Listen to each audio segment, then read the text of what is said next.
आमदार म्हणून निवडून गेल्यानंतर लगेच अधिवेशनामध्ये बसण्याची आणि विचार मांडण्याची संधी त्या ठिकाणी मला मिळाली. खरं तर हे मी माझं मोठं भाग्य समजतो. आणि गेली 30-32 वर्ष राजकीय आणि सामाजिक क्षेत्रात मी काम करतो. दररोज जनतेत आहे. जनतेच्या प्रश्नाची चांगली जाण या ठिकाणी माझ्यासारख्या कार्यकर्त्याला. त्यामुळे विधान भवनात गेल्यानंतर वरच्या सभागृहात बसल्यानंतर ज्यावेळी जनतेच्या अडचणीचे प्रश्न त्या ठिकाणी निर्माण झाले किंवा तत्कालीन काही या ठिकाणी बोलणं गरजेचं होतं, त्या सर्व गोष्टी विधानसभेमध्ये विधान परिषदेमध्ये मला मांडता आल्या.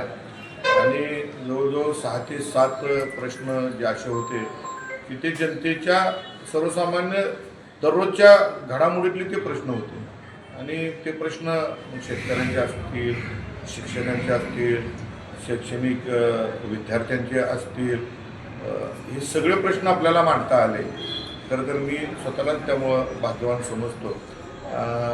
नवीन आमदार असल्यामुळं पहिला आठवडा सर्व बघण्यात शिकण्यात गेला आणि नंतर मग आपल्याला त्या ठिकाणी योग्य व्यासपीठ मिळालं. आणि आनंद याचा आहे ते जे प्रश्न मांडले त्या प्रश्नावर लगेच शासनानं दखल घेऊन त्याची कार्यवाहीसुद्धा झाली. त्यामुळे तो एक मोठा आनंद या ठिकाणी आहे. आणि भविष्यामध्ये मी तर सर्वसामान्य शेतकऱ्यांचा मुलगा आहे.